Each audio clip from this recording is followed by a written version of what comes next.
am awake, which is good.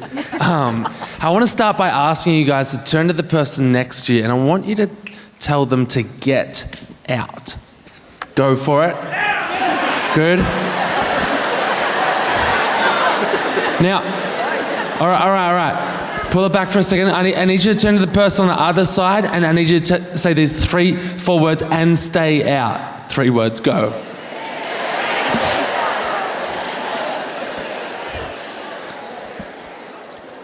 Now, last year, if you're at a festival in the future, I spoke on the second day, and if you remember, I started in the exact same way.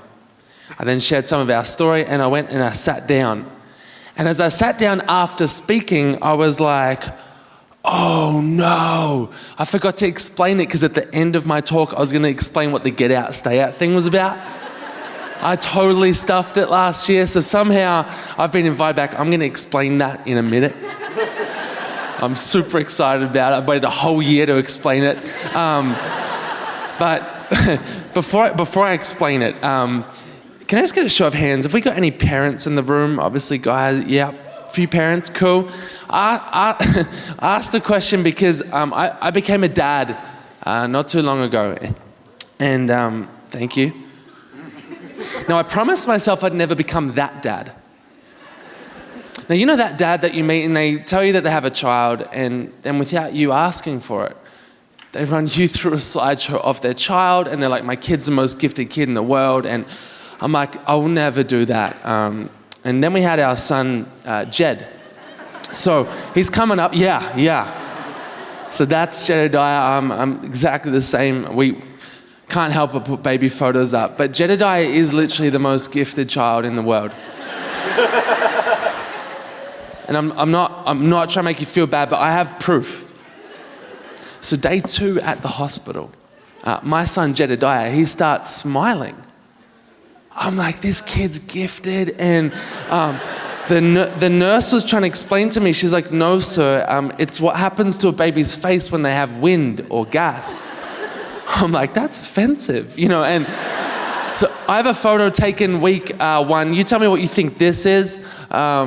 Because I think this is a smile. Who agrees? 6, yeah, 10, 20, all right. Now, I love this thought, that we're not actually born into this world understanding how the system works. Understanding what's impossible, what is possible. And when we started, people said to us, you're so naive, your thinking's kind of childish. Truth is, we're fighting to keep the childlike thinking as we grow. I want to take you to this one moment where I'm sitting in front of my computer and I'm reading stories. Stories of kids as young as 4 and 5 walking to collect water for their family. Yet it's this water that ends up killing their brothers and their sisters. We lose 4,500 children every day from waterborne disease. And I remember seeing this, and I was sitting at my computer and I was crying. I'm thinking, this is wrong. But I saw 2 numbers, and one said 900 million people don't have access to clean water. The other number said we spent $50 billion globally on bottled water. I'm like, that's the dumbest product on the whole planet. How crazy we live in a world with these 2 extremes. And then I had this idea, but what if? What if there was a brand of bottled water that gave 100% of the profit to funding water projects? What if together we could change the world? And that was this idea I had in this moment. And so with my best friend Jared and my girlfriend at the time, now wife Justine, we created Thankyou, a bottle of water that 100% of the profit funds water projects. Now, thank you.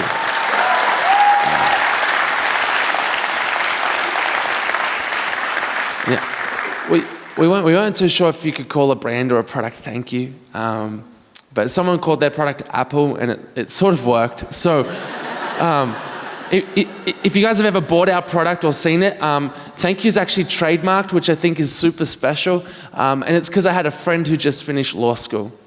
I was like, bro, how does trademarking work? And he's like, so if no one's ever put a TM next to the word before, you can just put a TM there. So that's how we trademarked Thankyou. We just stuck a T in, we're stuck on the bottle. Crazy story, but about 6 years later, we got it registered with the good people at the trademarks office. But my point is, we didn't know what we're doing, but we were gonna change the world. And I was fascinated because so many people said it's impossible. You're up against some of the biggest beverage companies in the world. You don't have the money, you don't have the experience, and they were right about all of those facts. But I'll never forget the first pitch. We present to one of the largest distributor of beverages in our country that work for brands like Lipton Iced Tea, Red Bull. Who's heard of them? And because they're the biggest beverage companies in the world, people said, you'll never get in with them. It was explained to us, start small, prove your model, and work your way up. Maybe a group like that will be interested one day. People were so quick to tell us what was impossible, but in our first pitch, the director goes, I love it. I'm gonna take 50,000 bottles from you guys. He goes, how quick can you get it to me? And I was like, oh, about 3 weeks. He was like, gee, that's quick. And I was like, is that? Yeah. Like, I'm in first year uni. 3 weeks is a long time. And, but this is the day we learned that impossibility is only someone's opinion, not a fact. People are so quick to tell us what is impossible, but here's the part I didn't sign up for. The next 3 years, no retailer in our country says yes. We present to everyone. 2 copy the idea. 1 right before we're launching pulls out. Others, we'd get right down to signing the deal, and then big brands would sweep in and take the deal away from us. And after 3 years, I felt like, man, this is impossible. But at Thankyou, we love this thought: who says you have to do things the way they've always been done before? That's not a disrespectful statement to experience, because we must learn from our elders, our mentors, those who've gone before us. But we also must be willing to do things differently. And we did that when we launched a little video on YouTube. And it said, hey everybody, 2 weeks from today, we're presenting to 7-Eleven Australia, which is our largest service station, kind of like Z Energy kind of thing. We said, right now we're asking you to jump onto their Facebook wall and say, 7-Eleven, if you stock Thankyou water, I'd buy it. And people were like, you can't do that. That's like ambush marketing. And we were like, oh no, it's more pre-awareness before the pitch. And so this goes crazy, right? People are singing, dancing, rapping. You got to see a little bit of this to understand what happened. This gets uploaded onto the 7-Eleven Facebook wall. Okay, let's get down to business. Hey guys, Jules here from Getaway. Hi, I'm Patricia Santiago. My name is Michael. I'm Kat. I'm Paul. Hey guys, I'm John here. My name is Lucy. This is Mosaic and Drew. Vita and I'm here. My name's Rich. My name is Louis. Christy Gaia. Christopher Wayne. My name's Rudy. Gerard. Hello. Kia. Teresa. Hey, baby. Ross. Jen. It's Craig and Holly. I love Thankyou water. Where's your Thankyou water? We love Thankyou water. 7-Eleven, stop Thankyou water. I'll get Thankyou water. If you stopped it, I would buy it. This just goes on and on, on and on and on. And it's crazy, but it works. 7-Eleven say yes, and product hits the shelf. And what's crazy is we never changed our idea, didn't change our product, didn't pick a new cause that was on trend. But we found a way to get our vision across so that others could understand it. And it's at that point we're like, cool, now let's scale this. From year 3 to year 5, we take this idea further and we develop a range of food that funds food projects.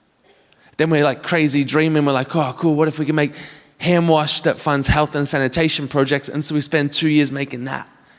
And we're going crazy on this stuff, and then people say to us, no, you guys are crazy. Not good crazy. And at a point, see, for 5 years, we couldn't get our 1 bottle of water into the 2 biggest supermarkets in our country. You guys got Countdown and New World in Australia, it's Coles and Woolworths. And people said, if you can't get one bottle in after 5 years, how are you going to get all your new products in? And well, those who heard the idea are like, that's not going to work. Can you even do that? And we weren't too sure, but one day we launched a little video on YouTube. We called it the Coles and Woolworths campaign. And when we launched this, there was a media interview. They're like, you can't put the two biggest supermarkets who hate each other in the same sentence. And I was like, oh, Wesley, our graphic designer, he didn't find it too hard. he just sort of did it. And like this thing goes viral and people singing, dancing, rapping, and then we may have flown this from a helicopter. So it says, hey, Coles, thanks for changing the world, in brackets, if you say yes. We flew it over Melbourne and around their head office for half an hour.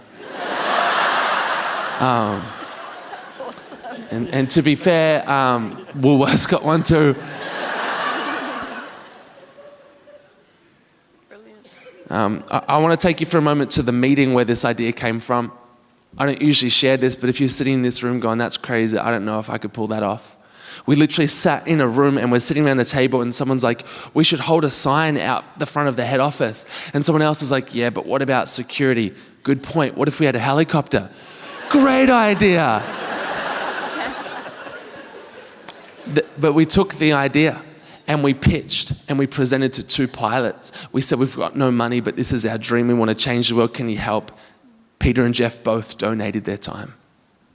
I guarantee you, when you take your vision about the change you want to see in this world and you pitch your heart out and you put it all on the table, you will be so surprised at what you see come a reality. See, Coles and Woolworths said yes in record time. Today, there's literally 55 products on the shelf. It's crazy.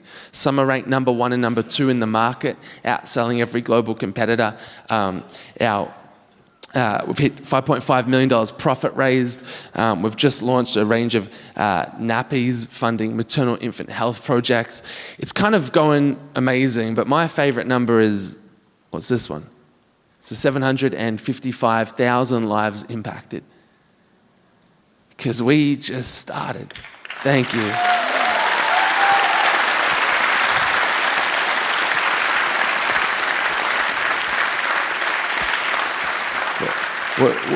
We feel like that number's just the beginning, but I love this thought that to get a result the world's never got before, you actually have to be prepared to do something the world's never seen before. What Guy and the team have done here, some of you may understand this, many of you may not. This isn't normal. What is going on in this room, and the reason I'm so pumped to be back, and I don't care how many flights it is, this is remarkable, and this will send ripples in this country and around the world.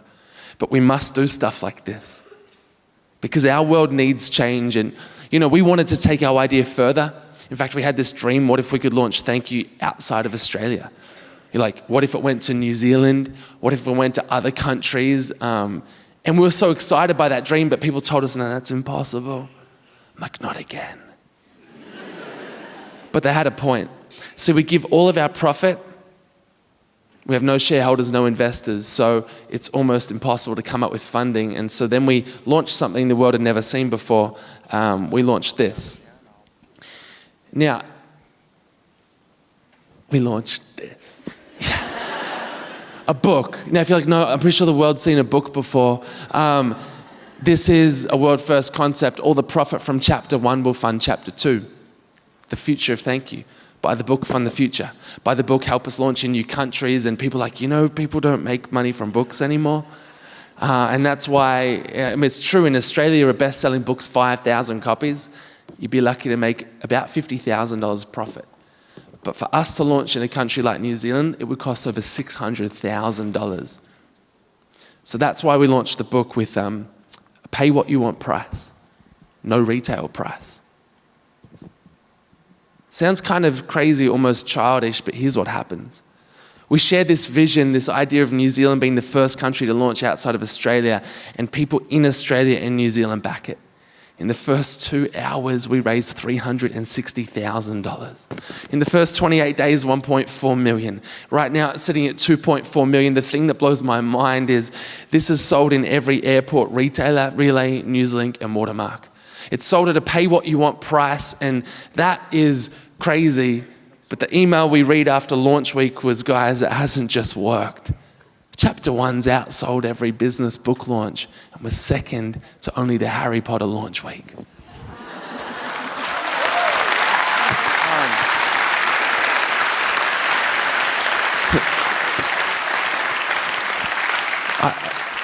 I haven't read Harry Potter, but that's awesome. And I mean, this is our story. It's about creating change. And you know what? It's kind of launching here soon, but I needed to show you something. See, our dream is New Zealand, and there's dreams beyond that. And some of you who've been following our journey is like, yeah, you've been saying New Zealand for a while. Yeah, 2.5 years to be exact. See, there's an illusion that stages give and microphones give. And I think it could be best summed up by this photo. This is a photo of a beach. I think it's in Fiji. Man, yeah, you guys can do beaches in Fiji. So I think sometimes that's what speakers look like. That's what stories look like. You're just sitting there going, wow, that's amazing. And it is definitely, but tonight you've heard 15 minutes of our story.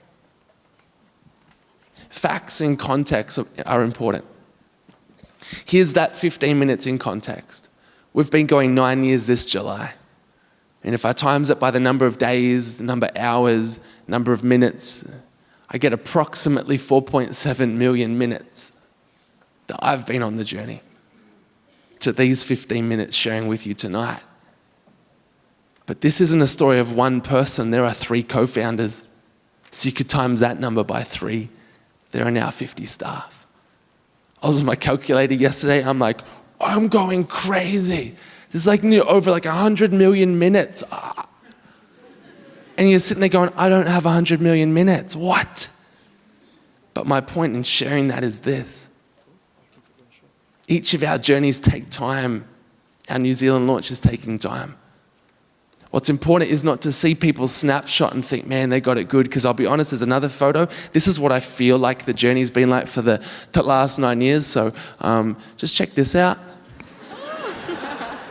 Yep, just waves in the face, smash. And this will go on loop until some of you are like seasick. But honestly, that's what the process feels like. And it's hard to step out from that.